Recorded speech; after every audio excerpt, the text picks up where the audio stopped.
I always like to introduce ourselves. We're a Napkin Marketing. We're here in Toronto, and we're a marketing agency. LegalWorks is also our sister company. So if I say LegalWorks and Napkin Marketing a little interchangeably, you'll just forgive me for that because we are sister and partner companies. LegalWorks, Napkin Marketing is our digital marketing agency, kind of serving all businesses. But in the last few years, we've opened up LegalWorks, which specifically serves the digital marketing needs for law firms. So yeah, I'm really excited to get started. Everything is working, so we can go ahead. So as I told you, Napkin is a digital marketing firm. We're based in Toronto.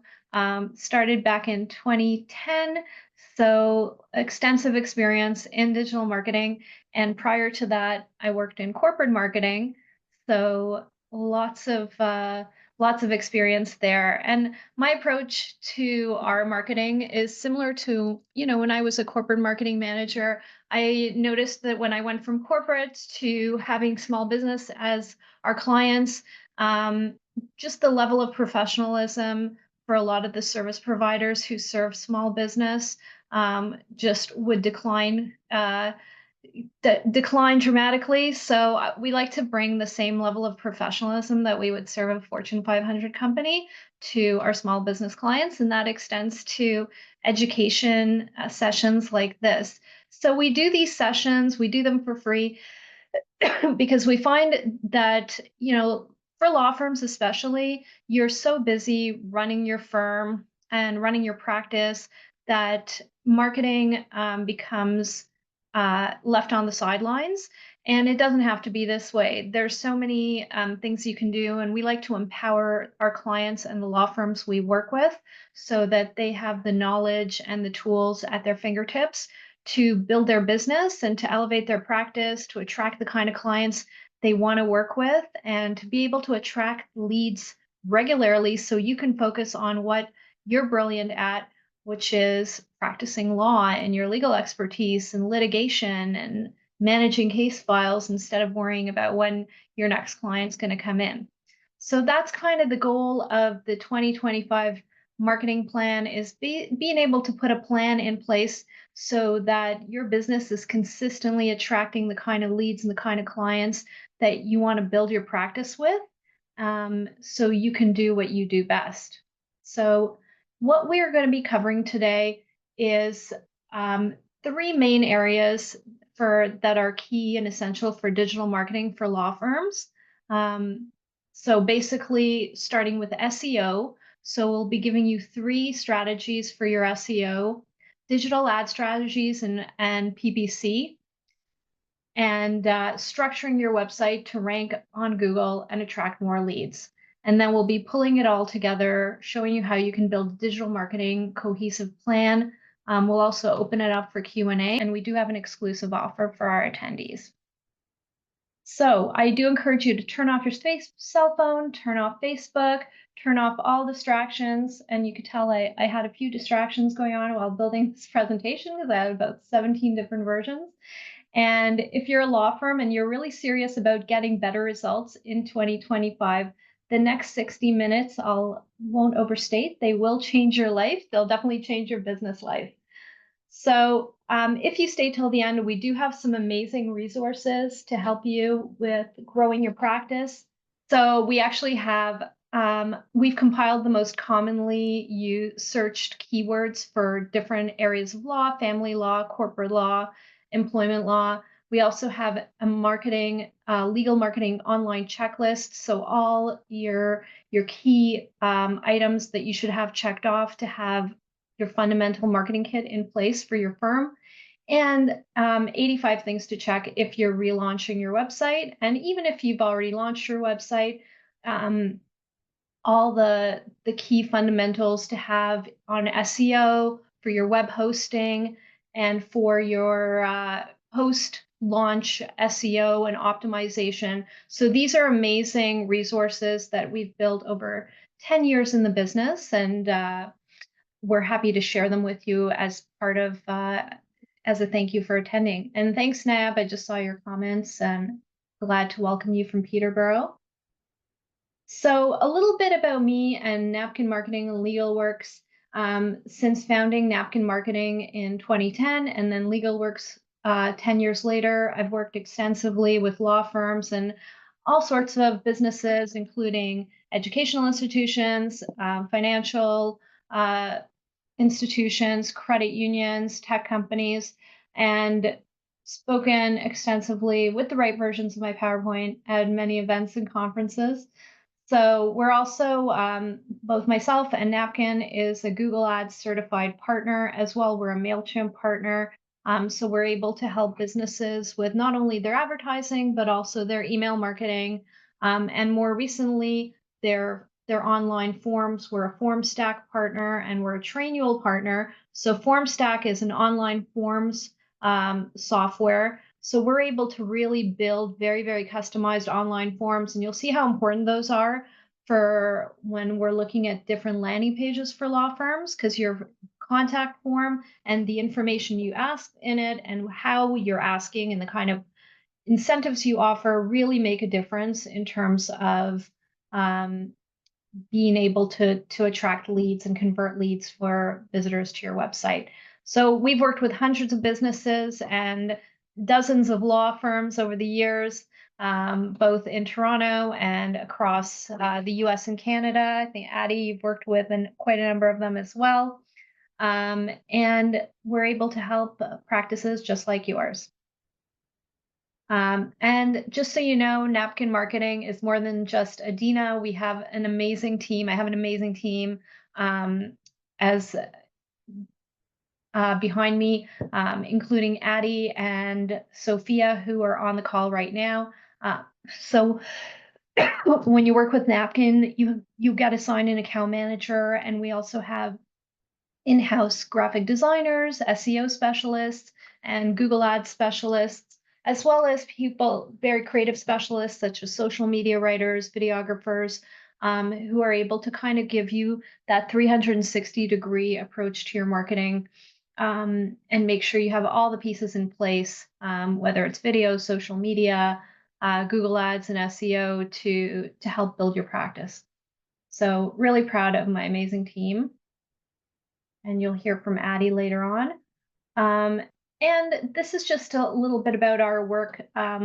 We're really proud with Shift Law, has been a client of ours since I think over 5 years. We've helped him get to #1 for his practice area on Google. Ken Pope is a disability and estate planning specialty practice, also in Canada. And I'll be talking about these in the case studies that follow. We've also worked with family law, corporate law, and lately, and very notably, employment and disability law. So we'll be talking a little bit about what we've done for these different firms. But first, let me open it up. And I know we've got a small group here today, but I want to ask, what's the hardest part about marketing your law firm? Feel free to jump in. Kind of what sort of attracted you to sign up for this session today?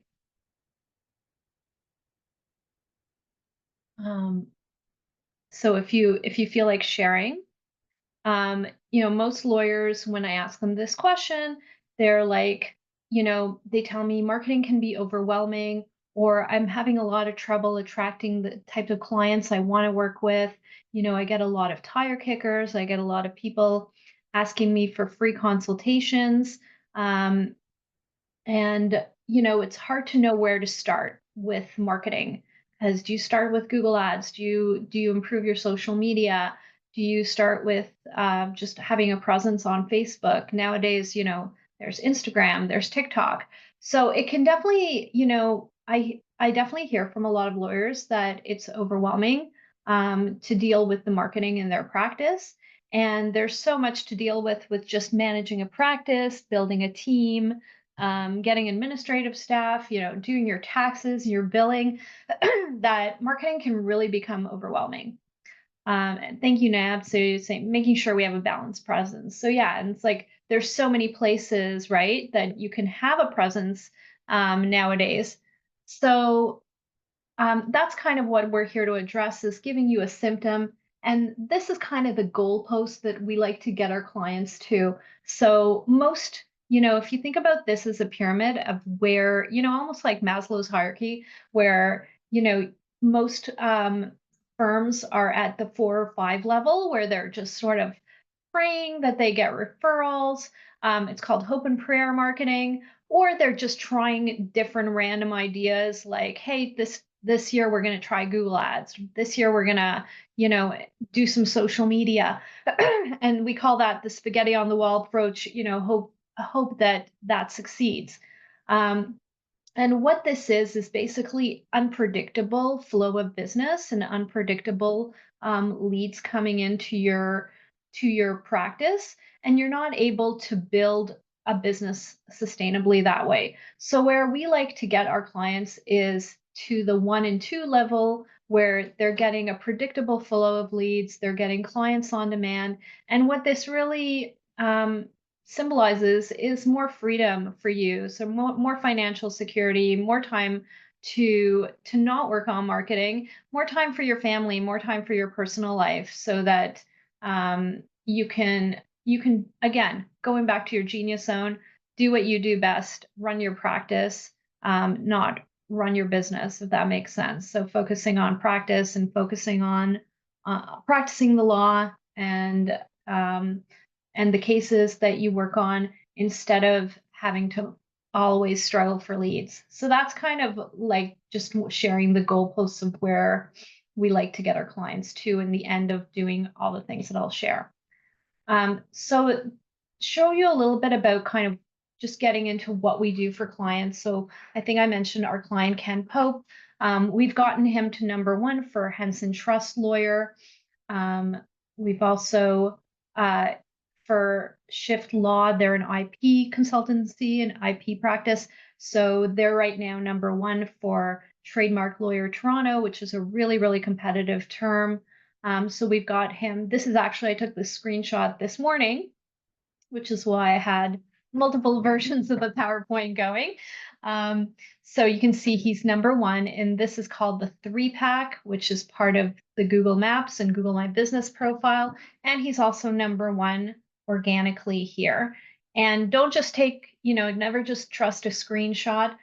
We also do track our rankings with search engine optimization software. So Addie will be telling you a little bit about this later on with her reporting session. But basically, when we work with our clients, we make a list of the keywords that they want to be showing up for, and then we track our activities, plus we track how they rank in those keywords. So, with an IP lawyer, he wants to be showing up for intellectual property infringement lawyer, very, very specific, but it's because he wanted to attract specifically litigation cases. Copyright infringement lawyer, copyright lawyer Mississauga, copyright lawyer Toronto. These are all different cities around Toronto, different regions. So you can see he's ranking #1 or 2 on all these keywords, and that's kind of the goal, is to get you ranking and then keep you ranking and keep tracking and keep monitoring that ranking, because these can drop or increase depending on what your competition is doing as well. So if your competition is after the same keywords, and those are called, high competition keywords or high search volume keywords, the most popular keywords in your industry or in your area of practice are also going to be very competitive with other law firms. So if one, that's why it's good to keep SEO, the best firms keep their SEO running consistently, because competitors crop up, every day, and or competitors intensify their SEO efforts. So someone who could be #1 today could drop to second page, next week if the competitor decides to like publish 10 blogs and start intensifying your effort. So consistency is really key with SEO. And we also, the other thing we track is the big thing, our big goalposts when it comes to like actually on the ground work for clients is we track the rankings and we track the leads. And my staff on the chat, they know I'm always asking for like, how many leads did this client get this month? Well, we actually do monitor and track this. So this is just a report. Obviously we're not going to reveal which clients um, this is for, but basically you can see they're getting leads from we don't just get leads from the contact form, we diversify the source of leads for different parts of their site. So you can see this client is getting leads from their ebook, they're getting leads from their contact form. We have what's called an intake portal. They're also getting leads from their booking form. We created a calendar booking form on their site. So you can see, they're getting anywhere from 40 to 75 leads a month. We also, if they're running Google Ads, we track how many leads they're getting from their Google Ads. So there's no wasted spend. We know exactly the ROI you're getting if you do decide to advertise on Google. So this is another example of another lead report that we have for another client. So you can see they're getting leads from their chatbot, their contact form, their scheduler. We also have a system where we can track the phone number and how many calls you're getting, either people calling because they saw you on Google or calling the phone number of your website. So you can actually, most people just use their Bell Canada phone. So this actually works with your Bell or Rogers line, whatever you're using for your business. You don't have to change your phone number for this, but we set up a software that tracks all the calls you're getting. And you can even set up different versions of your phone number for an ad or for, to track where your calls are coming from. So this is really powerful information because you're able to see basically where your ad dollars are going and how effective they are, how effective the return on that marketing investment is. So diving into our first section, which is search engine optimization, I'm going to be sharing basically 3 strategies that you should be implementing in your practice to make sure that your SEO is on point. So SEO always starts with SEO is all about showing as number 1 on Google. So I'm going to talk about, everyone wants to be number 1, but really there's probably about 10 to 12 positions on the Google homepage, depending on how, Google's always restructuring that homepage. So if you're anywhere in the top 10, you're probably doing well on your organic search placement. But what do you want to be everyone says, oh, I'm number 1 on Google, but it's like number 1 on what? So it's usually number 1 on specific keywords that you want to be showing for. So the first step in SEO is knowing what keywords you want to be showing up for and what keywords are really top searched in your target market, right? So that's actually our little giveaway booklet. We list the top search keywords for different legal categories. The second thing we'll be talking about is optimizing your Google My Business or the GMB page, which used to be called Google Maps. It's basically when you put in a business name on Google, that small profile that shows up on the side is a very, very important and really affects your ranking on Google. And there's especially now there's a lot of weird things happening to the GMB that we've even seen with our clients. So I'm going to show you how to avoid certain mistakes and protect your GMB because it is so important for your SEO. The third thing we're going to talk about is backlinks, and all the different backlinks are also really, really important for your SEO. And this is when you get sites linking back to you, whether you're listed on a business directory or whether you've got a press release out about you or someone's written a blog post about you. So we'll be talking about what we do for backlinks for our clients. So diving right in. I always like to show the cheap way of doing things and the more professional way of doing things. Because like I said, this is about education. This is about empowering you. And whether you decide to work with us or not, I want you guys to have the tools to build your business, right? So the easiest and cheapest way to do keyword research is just start Googling. Start Googling different keywords that you think you want your business to show up for. So for example, if you're a family law practice, The most basic one would be family lawyer near me. And you'll find when you put in family lawyer near me, Google will start suggesting all the different keywords related to that.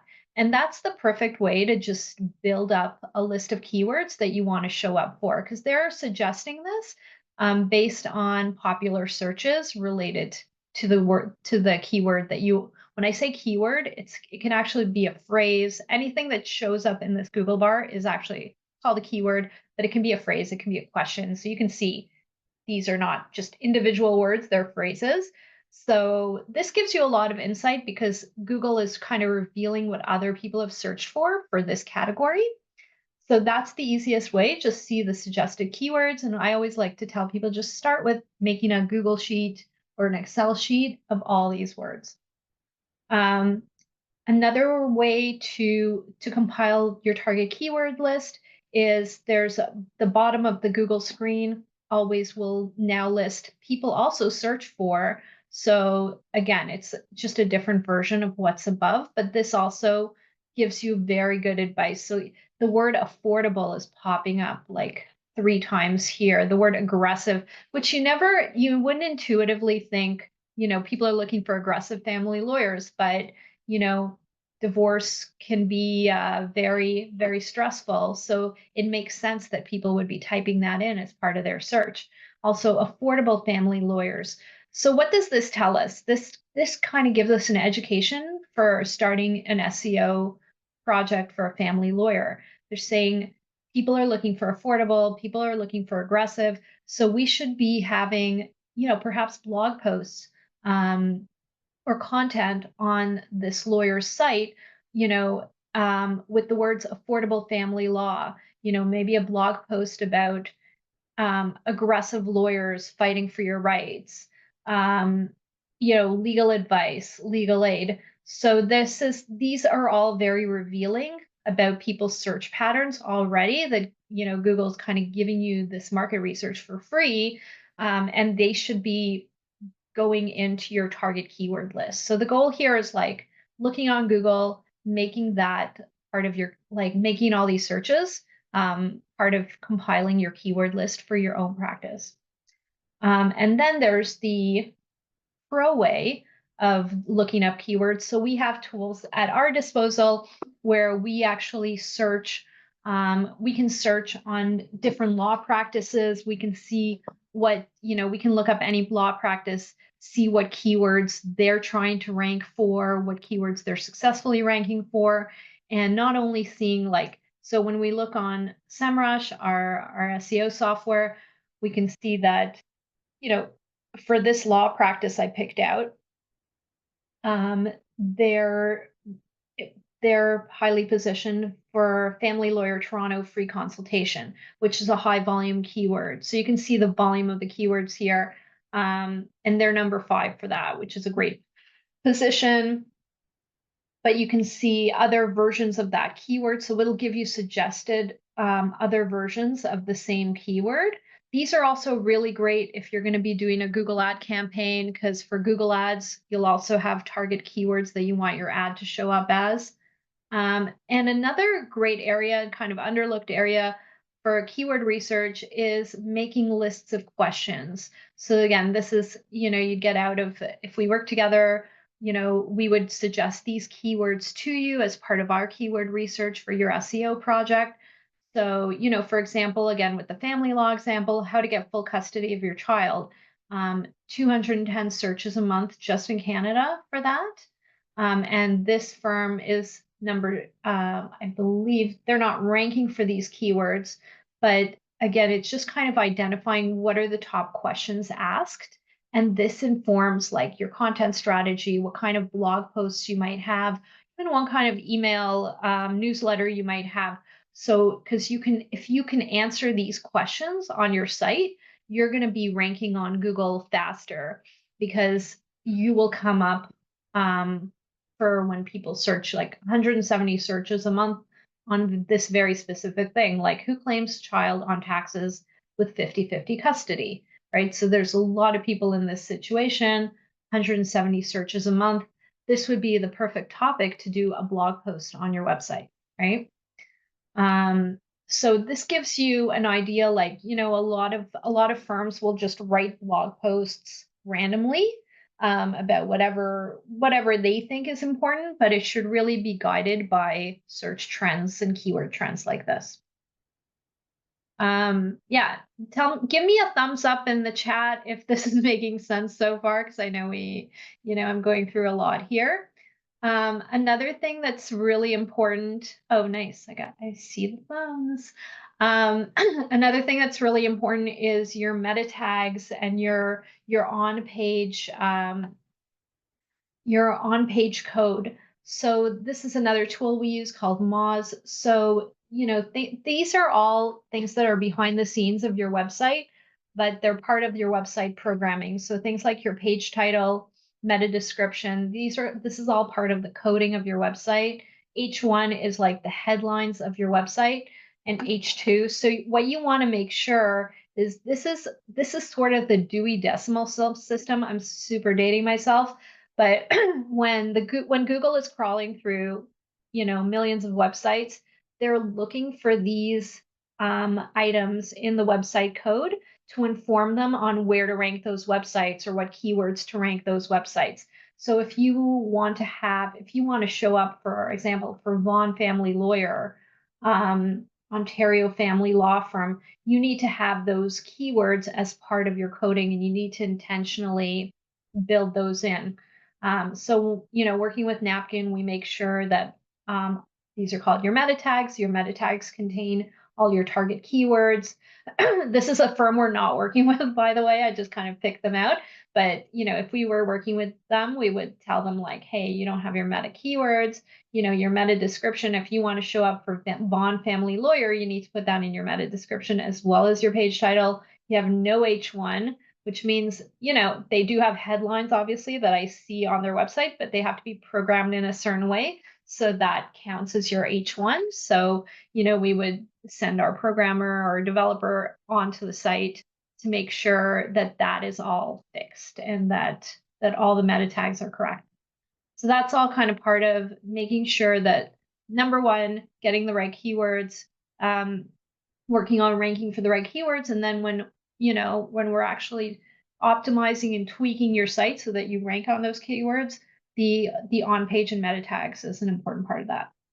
I know I think I'm going to try to speed up. Addie, tell me if I'm staying on way behind time. So these are just some of the keywords for family law.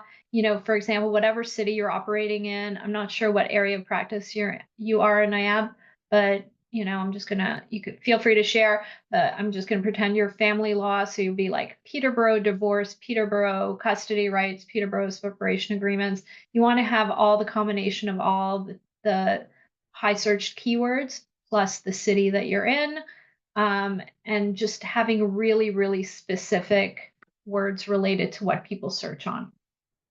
The second major strategy that I want to share is your Google My Business. So everyone's seen pages like this. I think you should have this if you've been in practice for any length of time.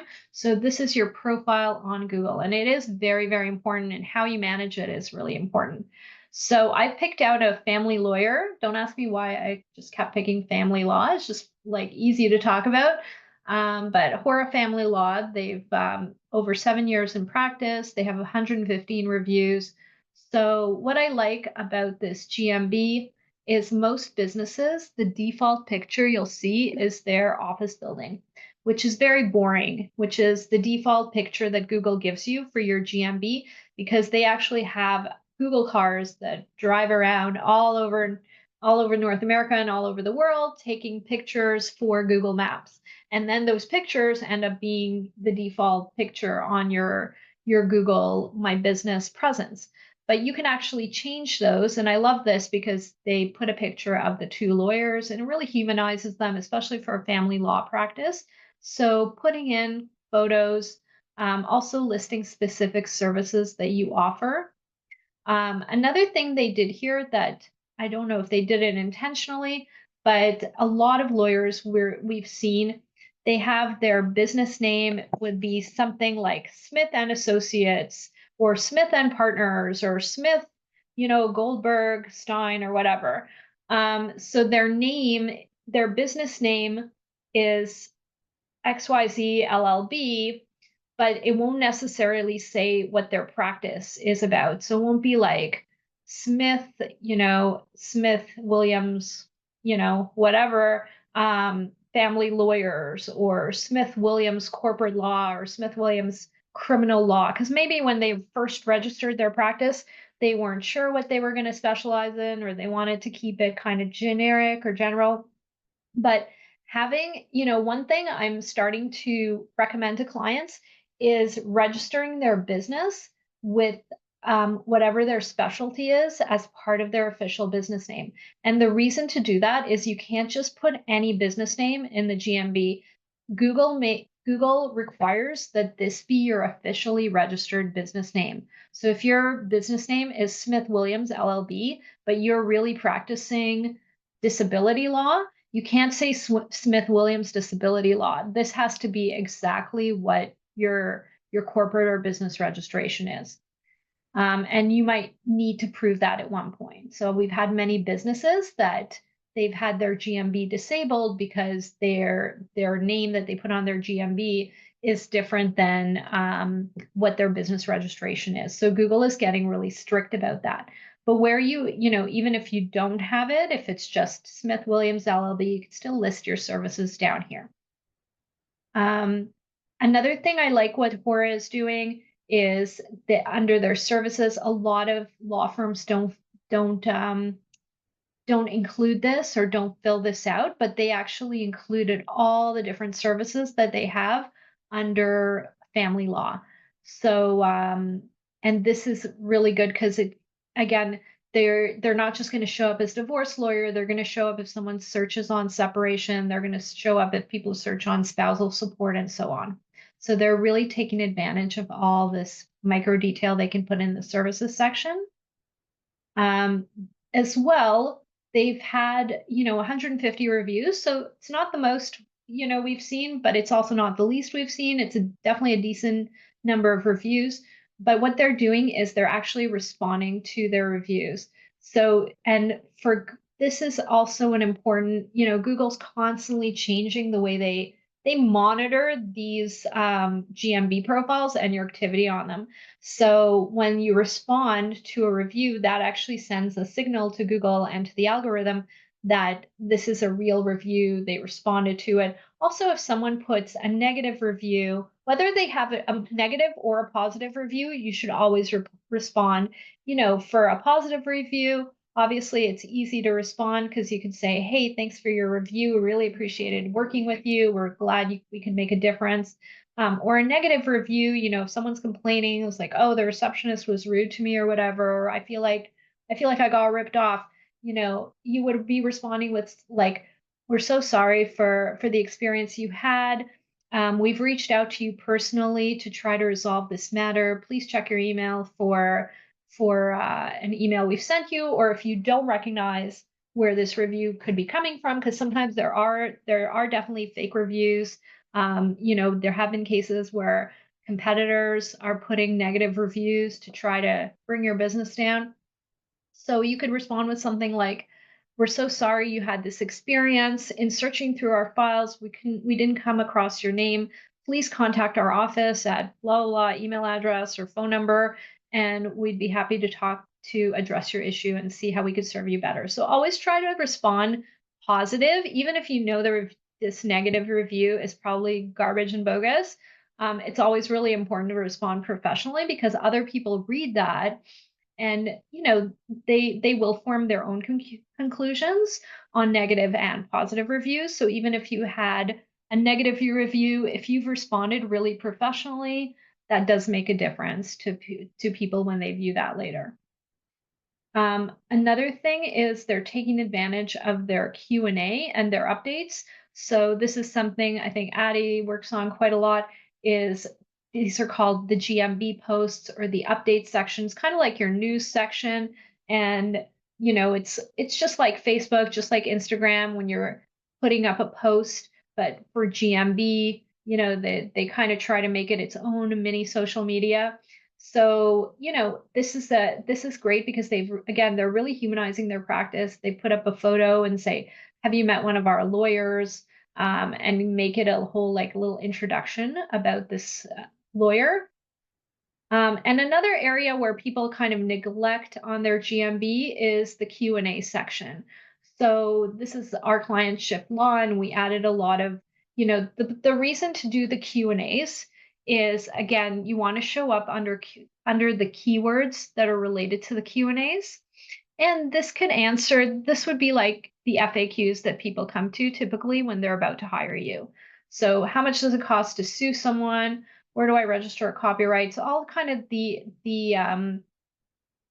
specific questions that someone might ask. But again, the more you fill out this GMB, the better it is, and the more content you have related to the keywords you want to be found for, right?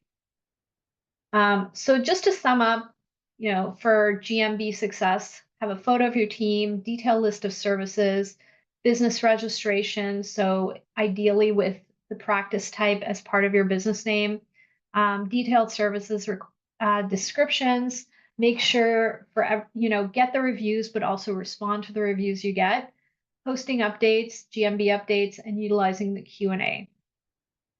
So give me a thumbs up if that makes sense so far. And if you guys are following, no one's falling asleep on me yet. Okay. Um, okay, perfect. Another really, really important tip that we're coming across because we are having Google, we have had clients and it's very widespread right now that companies are getting their GMB, their Google profile canceled. People are getting canceled, people are being suspended, and you generally get a very vague Google reason pointing to their massive pages of regulations of like why you got your GMB profile suspended. We've seen, and then you have to go through an appeals process to get unsuspended. So one of the pro tips we're sharing right now is there have been cases where people got their reviews removed from their profile, and that can be really painful. We know those reviews are like gold. So what we're doing now is we're taking screenshots of all the reviews our clients are getting, including even our own reviews as an agency, because you never know where, sometimes reviews can disappear. Then you have to go back to Google and prove that, oh, I actually used to have 200 reviews. Now I have 180 reviews. 20 randomly disappeared. And this happens, folks. But now you have to prove that you originally had 200. So that's why, kind of as an insurance policy, take a screenshot of all your reviews in case you ever have to fight to get them back. Unfortunately, this happens. So the third thing I want to talk about is backlinks. So backlinks, you get them in many different ways. And when we talk about backlinks, basically we're talking about high DA backlinks, and DA stands for domain authority. So basically, domain authority is like a score, or page authority, PA or DA, kind of hear them interchangeably sometimes, is a score that Google gives your website to whether they consider them a high authority website. High authority website is the highest authority is websites related to the government, related to educational institutions, related to big newspapers, big media outlets. So, a Government of Canada website would be the highest domain authority, or federal government in the US would be the highest domain authority. But then below that would be like things like, the New York Times, the Toronto Star, maybe a big business directory. Even Facebook has very high domain authority. So the more links you have, and then it kind of goes down from there. So some website, in a foreign country overseas that someone like created yesterday will have very, very low domain authority, perhaps even worse if there's any like spam associated to it, or if it was just created just to get backlinks. And where in between in the mushy middle is kind of a little bit where we operate when it comes to backlinks. So we have access to, a huge database of websites that we can get backlinks from that are medium to high DA, where you can get an article written about your business. And almost the sole purpose of these articles is to improve your ranking on Google. So for example, we'll write an article, we'll post it on, a lesser known news site. And the idea is the more articles, the more kind of these quality backlinks we can get, the better the client will rank. So this is just a link to an article like that. And it was an article about intellectual property law, and it mentions Toronto IP lawyer. This is the backlink here. So this word will link back to the client's website, and that's how we help his ranking for that keyword, right? Um, another thing we do to get backlinks is press releases. So basically writing an article about a law firm, putting it out on a press release service, and when it's out on a press release, it gets picked up by hundreds of other newspapers, blogs, journals, magazines, and again, this gives you the quality high DA backlinks. So this is a press release we wrote, and they're all legitimate press releases. This client got recognized in a law firm directory among the best law firms in Canada. So again, it's kind of publicizing that and being able to be intentional about the press coverage you can get. Another source of backlinks is citations. So this is different business directories. So you've probably seen, Yelp. There's another one called Three Best Rated. These are local business directories or even global business directories, Canadian company business directories, US companies. There's also many directories specific for legal. So if we worked with you, we would recommend, the best legal directories that you would be on, as well as the best business directories. And again, this is all for backlinks. So you want to kind of build up, calling it like your backlink portfolio is when we do start on SEO for a law firm, we take a look at your backlinks, plus we compare it to some of your top competitors and making sure that what we typically see is the low ranking sites, they'll have like 12 backlinks. Their competitors will have like thousands of backlinks. They've been building it up for years, but it can't just be any backlinks. They do have to be backlinks from quality sites. So you can also get penalized by Google if you have backlinks from kind of like 17 sites from China and Russia. Then there's not even English content on them, but they're just built to sell backlinks to businesses. So you can actually get penalized for that, but normal quality sites are usually beneficial for giving you backlinks to rank higher. So just to give you an idea, this crazy slide kind of shows you the backlink ecosystem. And for example, where does Google look to? Where does the Google algorithm look to when kind of measuring your backlinks and determining your rankings? So, for example, a backlink from Industry Canada or from Facebook, the Better Business Bureau would be considered a high DA backlink, or Yellow Pages Group, Twitter, Facebook, Yelp would be kind of the second level. And then kind of goes down from there to smaller business directories, blog sites, and so on, right? So that's why we really emphasize being on directories. This slide's a little dated because Yahoo Local is no longer a thing, but it gives you the ideas like being on social media, even making sure a lot of companies are like, why do I need to be on X? Why do I need to be on Instagram? My clients are not using Instagram. My clients are not using TikTok. So the most important reason why you do want to have a presence, even a small presence on all of these platforms, is for those high DA backlinks. So that's like a really good reason to just even have a basic presence on X, on Yelp, and so forth. So that's kind of the summary. Feel free to pop in your questions along the way or write them down. We'll do a Q&A at the end. Next thing is PPC ads and Google and Facebook. So why use Facebook? Why use Google? And what's the difference? So we'll talk a little bit about that, talk about Google display ads and landing pages. So I'll go into all of these. And I think I need to speed up the pace, right, Addie? So everybody knows what Google ads are. You've all seen these ads. Now they're called sponsored instead of ads, but they're usually at the top of the page for any search. And you've seen Facebook ads. So these are like usually in your Facebook feed or on the side as sponsored ads. So again, they like law firms should be advertising with a balance of both. I would say if you have a really limited ad budget, focus on Google Ads because you want to show up where people are searching for a specific thing. But if you do have, a little more budget to spend, um, you do want your firm to become a household name.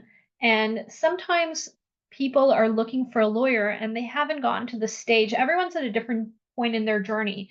Maybe people are looking for a lawyer, but they haven't gotten to the stage where they're actually Googling their legal issue. But it might, there might be something that comes through on their Facebook feeds that triggers their attention, right? So all of these are examples of Facebook ads where, you can offer a free guide. You can talk about different issues relating to your practice. You can offer a free ebook or a free schedule like an appointment or a consultation. And these, because of the mass audience on social media, this is a really great way to get your law firm in front of the right people.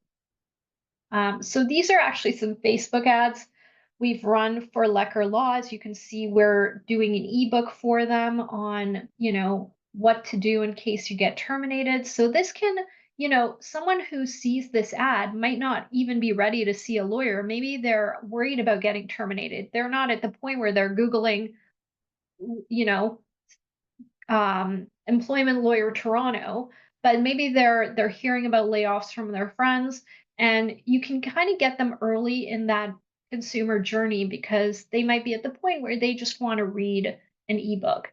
And when they download this ebook, they become a lead for the law firm.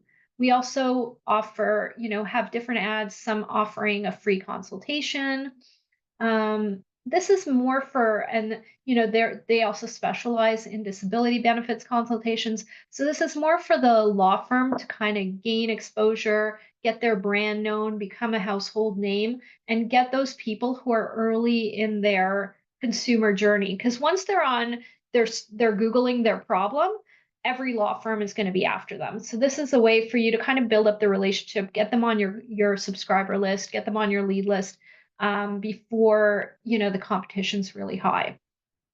Versus Google Ads. So this is the reason to advertise on Google is take advantage of when people are actually searching for your specific area of practice. And Google, the ecosystem includes not only the Google search page that we all know, but you're also, you can also run YouTube ads. You can also have a sponsored ad on Google Maps or Google My Business. There's also ways to advertise on Gmail. So these are kind of the lesser known Google ad platforms, but it's something we can get you on if you do work with us. And the reason to advertise is basically you're getting that really highly targeted traffic. So by the time someone's searching for, how do I get, full custody of my child, or how do I pay taxes when it's 50-50 custody, they probably have a lawyer already, but they are looking specifically like this is a question they need answered now, right? There's more urgency when someone clicks on a Google ad versus a Facebook ad. They might be earlier on in their journey. Maybe they don't know they need a lawyer yet, but that ad triggers them and gains awareness for your firm. So Facebook ad, the difference is, get your name known as an expert. You reach potential clients who may not yet be looking. And the ads show, as you've seen on the Facebook news feed, the right-hand bar, and also Instagram. So a lot of people don't know Instagram is owned by Facebook.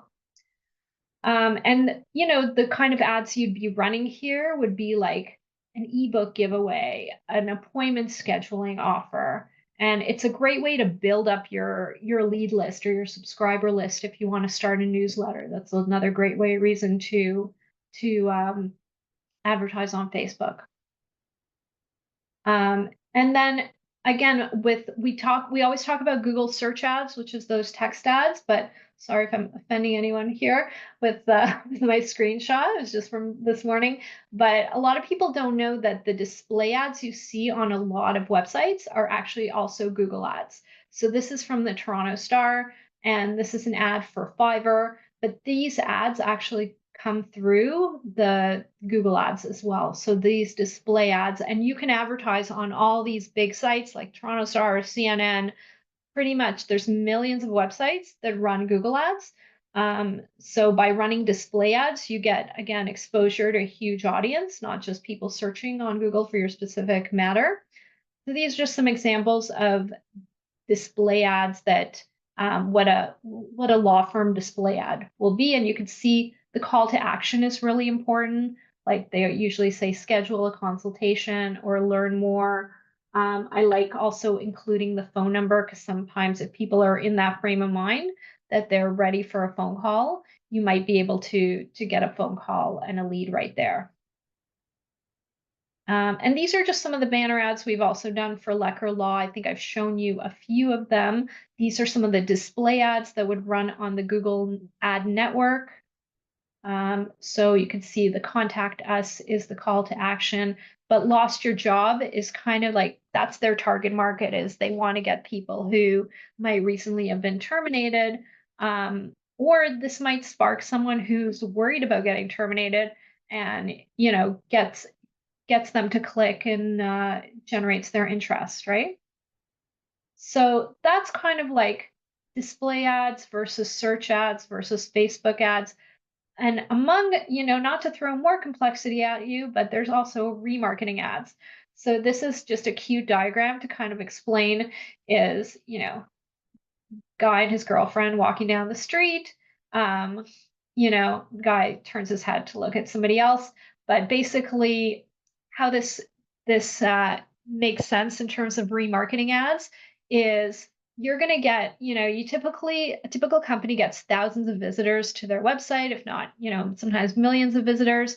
Most of the visitors who come are not going to be making an appointment or calling you or filling out that form. They're going to visit and then they're going to bounce. So what remarketing ads do is they start showing ads for your business to all the people who have left the website and basically to get their attention again, right? So it's the client who visited your site, but they weren't ready to call. So typically what you've seen, I'm sure all of us have seen remarketing ads. If you visited, a retail store, you visited Amazon, then you all of a sudden start seeing ads for that business on other sites that you visit. So this is, an example I saw where I was visiting a web hosting company.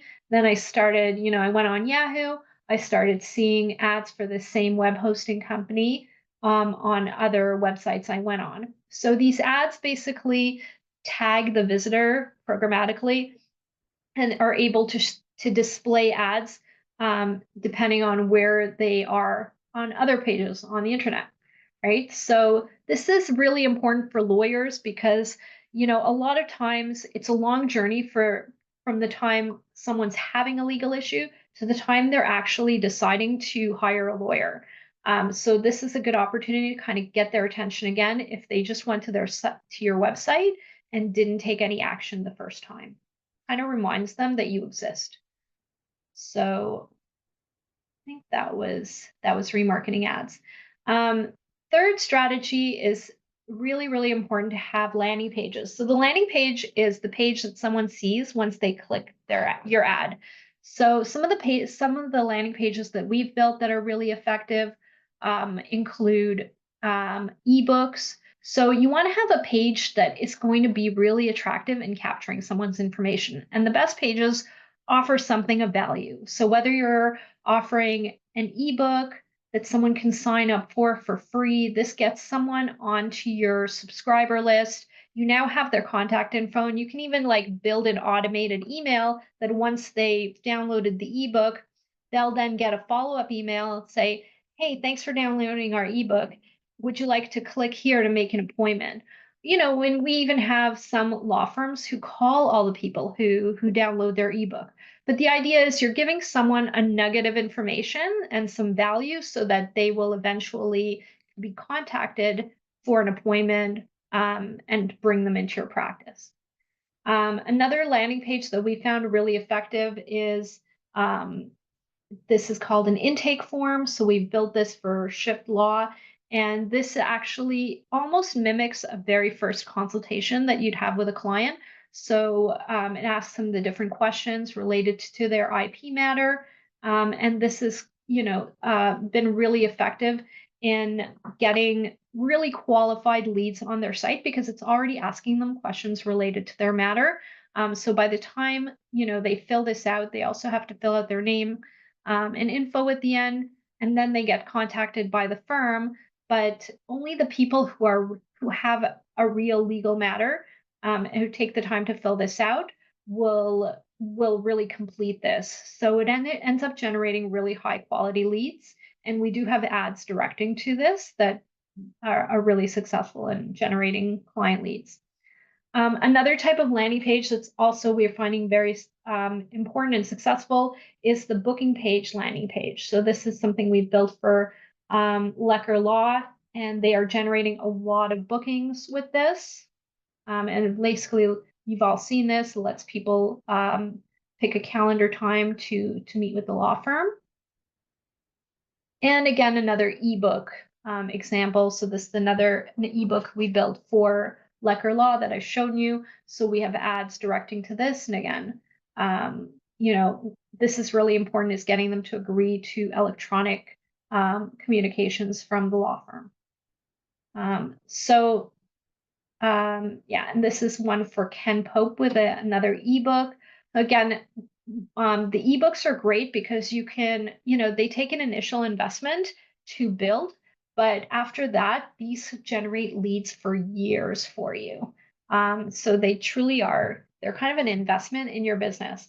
And once they're up on your site, you can direct ads to them. Even if your ads are off, they will generate submissions just from organic SEO.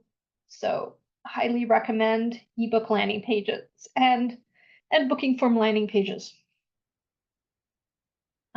So third area, which I'm going to have to speed a little bit through, is what to have on your website content to improve your ranking and improve your conversions for leads.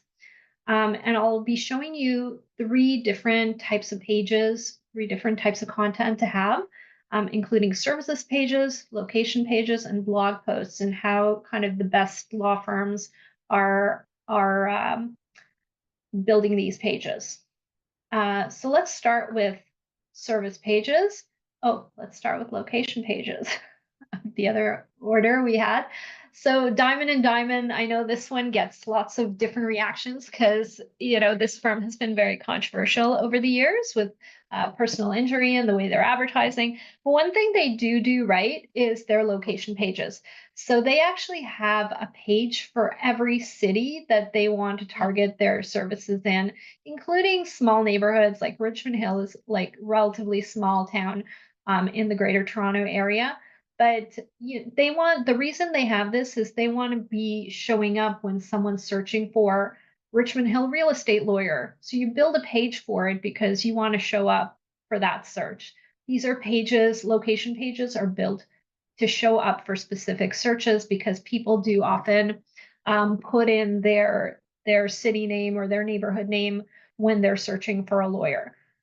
So they probably have about 25 of these pages for all the different cities they want to show up for and operate in. And we've built similar ones as well for our clients. So we've got, a page on Lecker's Law for Employment Lawyer Mississauga, Employment Lawyer North York, and so on for all the different towns and areas of Toronto that we want to show up for. So again, this is very, let's see. But got a little problem with my PowerPoint here, but the important thing here that I think this is hiding is you want to have the word employment lawyer or your area of practice plus the city name in all the meta tags. Remember, I showed you earlier the meta tags. You want to have it in your headlines. You want to have it within the code of the page. You want to have it within the text of the page. That's called fully optimizing the page when you have the keywords showing in all the different areas of the page, the headlines, the contents, the code, even the URL of this page, right? So that's what you want to make sure your city pages have. Then we go into the services pages. So you see the services pages, if you ever hover over the areas of practice on a law firm's website. So again, I think of this as probably from Diamond and Diamond, but you can see under their areas of practice, they could have just put personal injury, but they actually list every kind of, personal injury claim that somebody could be searching on. So usually, if you've had a personal injury, like if you got hit by a truck, you probably wouldn't just be Googling personal injury. You'd be like truck accident, right? Auto accident, dog bite. So all of the different specific keywords and the case types that they want to be working with, they make a page about that. So this is, again, really, really important because you want to be showing up for those keywords. You make, like, the rule of thumb is if you want to show up for a keyword, ideally make a page about it or write a blog post about it. And this is kind of our equivalent. I think we do it, like, I'm going to say slightly more classy for Shift Law. So we have all of their services, their practice areas listed under here. And we do have a lot of blog posts on the specific services as well. And for Lecker's Law, we did something a little bit similar with, their main category is employment law, but we've made a page for wrongful dismissal, a page for pregnancy and parental leave, constructive dismissal, layoffs, etc. Again, are all related to keywords we want to show up for.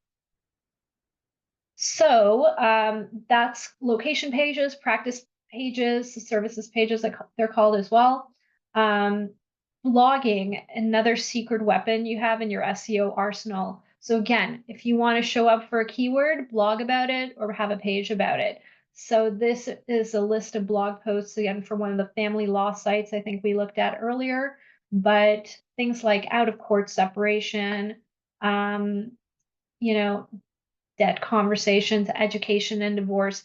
I imagine that these are all based on keyword rankings and whether these are keyword-based blog post topics. So again, the more specific blog posts you can have about a topic, the more you're likely to rank for that keyword. So content is king when it comes to SEO. I'm now going to bring in Addie, and I think, sorry, we're going a little over time here, but I don't know if I don't want to keep anybody over time, but Addie, do you want to jump in and just, one of the most important things we stress when we work with clients is accountability and showing clients kind of, show you the money. Jerry Maguire, I don't know why I'm quoting Jerry Maguire, because I have a crush on Tom Cruise. But we like to make sure that we're really accountable to you and give you reporting on everything we do. You've seen kind of screenshots of our reporting along the way with this presentation. But Addie, I don't know if you can jump in here and talk about the reporting that you typically do. Yeah, for sure. So this, as part of our monthly services, we do both weekly and monthly reporting for all of our clients. Our weekly reports go out on every Friday, and then our monthly reports go out on the first full week of the month, and they cover whatever services we're providing for our clients. So that can be advertising, your performance and your statistics, historical data, lead tracking, analytics, all of those kinds of things. So if you go to the next slide, it breaks down the sample weekly report. So this is the general format that we follow. We have the date, the weekly highlights, and then we get into anything that your services include. So again, your ad performance statistics, we tend to do conversion breakdowns by campaign. So we'll tell you, you received this many conversions this week, and then what campaigns have each number of conversions, and then break it down into what those conversions were. So whether they were button clicks, maybe an ebook download if you're advertising that, phone calls, emails, whatever we decide is the conversion action for that ad, including weekly highlights. So anything that's like high level that we think is going really well and we want to share with the client, SEO position tracking, and then we also complete or do a summary of the completed tasks that week and a summary of what we're currently working on and what's coming up, so that clients are always in the know and not having to ask us questions about and chase us about what's being done. We're always providing that information up front. And the monthly reports are a little bit more in depth since they obviously cover the entire month. So again, ad performance statistics, we do month by month historical comparisons, so you can kind of see the trend of where your ads are going. We do, again, the conversion breakdown by campaign. You can see in one of the screenshots on the left-hand side, I've got a conversion breakdown for one of the campaigns we were running for our client. We do SEO position tracking. So, what keywords are improving that month. We highlight any keywords that have had a really good improvement that month. And then again, the summary of completed tasks. We include Google Analytics numbers, so you can keep track of how many website visitors you have, your average engagement time, things like that. And then finally, goals and strategies for the next month. So we outline 4 or 5 goals for the next month and then list the strategy of how we're going to achieve that. So that's all that's included in your monthly report as well. Perfect. Thank you so much, Addie. Yeah, and I think like the reports, as it sounds really boring, but the reports I feel like are what keep clients coming back, because they know they can rely on us. They know we're watching the ball, so they don't have to. And just give you kind of results we're getting. I think we've seen, I've shown you ShiftLaw. They were actually, when I did this slide, they were number 2, but for the past year, they've been number 1 in their top keyword categories. And I think I've also shown you kind of the lead generation results we got, that we continue to generate. But we're not only about leads, but also about building up your email list. So, I know with another client, we've generated over 10,000 subscribers to their email list. And it's also about the quality of the leads we get, because there's a lot of agencies out there that will be like, oh, we're going to get you hundreds of leads. But it's really, I'd rather have a dozen quality leads than having like 100 leads and 90 of them are spam. So you can see that we do analyze the kind of leads we're getting for clients, so that when they get those reports, the leads they're seeing in general and in the reports, we do verify that these are actual quality leads. So you can see, for what this is for another client, but they're getting, they were after a corporate audience and corporate business leads, and they were getting leads from RBC, from Deloitte, and PwC, Fortune 500 companies. So we do look at quality as well as quantity. And I'm proud to say we've been awarded for our work. So we do enter into design awards.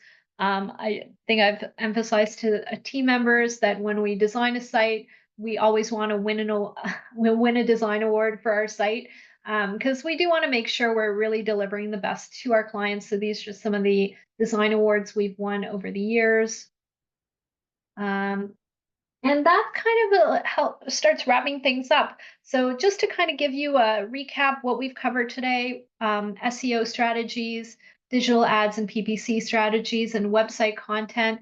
Feel free to, I always like to know that, despite the rough start, you guys are getting value out of this session. So feel free to give me a number from 1 to 10, in terms of 10 getting, outstanding value, 1 being, hey, I've recycled information, I've already know about all this stuff. I'd love to know how we're doing, because we're always trying to improve as well. And now we could just talk about, do you need some help with all this? Because it can be very overwhelming, and that's kind of where our services come in. So we do help businesses. I call this, the marketing 360 circle of services. So we really help businesses with the full spectrum of marketing services, whether it's kind of coming up with the strategy in the first place to coming up with your lead magnets. By lead magnets, I've talked over uh, the call about ebooks, booking forms, tip sheets, building those up so that when you are running an ad campaign, you have somewhere for the client to convert.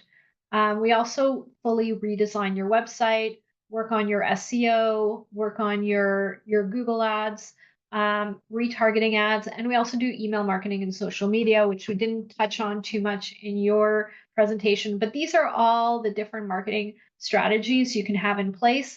And it's all about directing traffic to your law firm from, not just relying on one source. So we can help you kind of put the whole picture together. So yeah, feel free if you wanted to list out kind of what were the top things you learned today. What did you notice? Nayab, if I you don't mind me picking on you, feel free to put in the chat anything that you've learned that you want to implement. I know typically, we always end up getting questions and consultations after these presentations.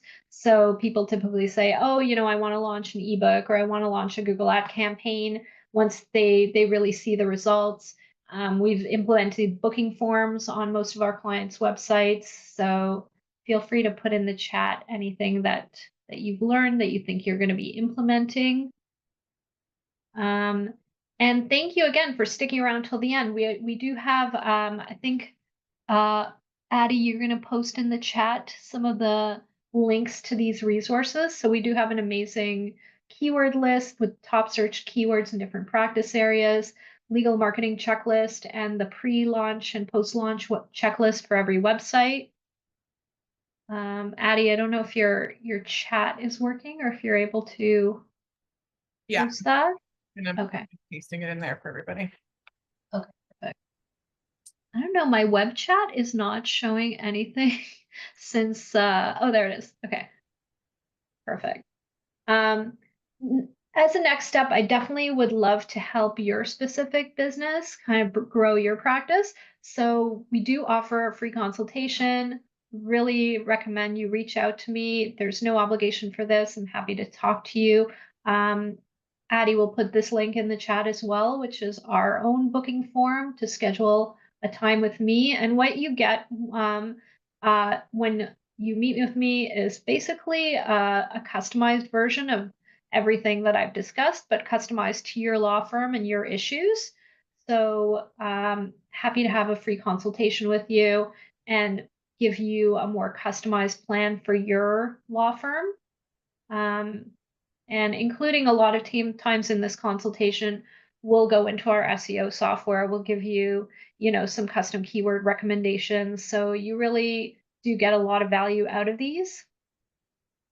And this just a little screenshot of our team here. You can check out LegalWorks. I think legalworks.ca or legalworksmarketing.com or Napkin to learn more about us. Yeah, legalworksmarketing.com. And I'm happy to open it up to Q&A. We also do try to be like, we work mostly with smaller law firms. That's kind of the primary group of our customers. And we try to keep our fees pretty affordable as well. We have marketing packages starting from about 1,500 a month. And depending on if you're ready to spend 1,500 or if you're ready to spend 10,000 a month, and a lot of law firms right now are spending anywhere from 2,500 to tens of thousands per month on Google advertising. So that's something we can get into. We can give you kind of a specific pricing and recommendation for your law firm when we talk, because everyone's got a different budget, everyone's at different levels. And everyone's got different levels of competition as well. So if you're in a practice area where you've got dozens of competitors and they're all doing aggressive SEO, you know that you're going to need to do a little more to, um, and your law firm's just starting out, you're going to need to do a little more to generate leads or to show up on Google, depending on how quickly you want to be there. If you're in a less competitive area of practice or you're just trying to get local businesses, then you might be able to do less aggressive marketing and maybe require just organic SEO, right? So it all just depends on your goals and your priorities and your level of competition. So I'm thank you again for sticking around. I know we went way over time. I haven't done webinars in a little while, so I'm happy to open it up to Q&A. If you have any questions.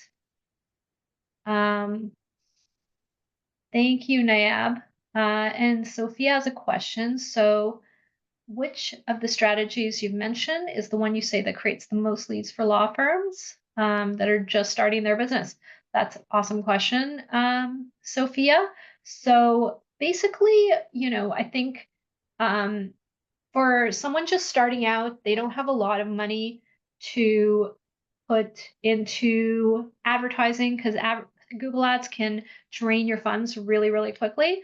I would recommend just starting out with the most basic SEO. So making sure they have a Google My Business profile, making sure that their website is well optimized, making sure, get like 100 directories pointing to your website, which could really just be 3 months of work, right? So just making sure you have organic SEO. If you do have a little more budget to spend and you need leads immediately, I would recommend doing Google Ads, just because it'll get you on page one right away. And if your Google Ads and you are effective and you have a solid landing page, that is probably the fastest way to generate leads if you need leads tomorrow, right? So whereas SEO is a little more of a long play and might take more time to evolve and for you to really see your ranking go up. So I think to answer your question in the short version, if you need leads tomorrow, do Google Ads. If you've got a longer time span, do organic SEO, and in a perfect world, do a combination of both. So I hope that answers your question. Perfect. Okay, well, thank you again, everyone, for attending, and look forward to seeing you on the other side and look forward to meeting you for consultation. Hey, have a great day, everyone. Thanks.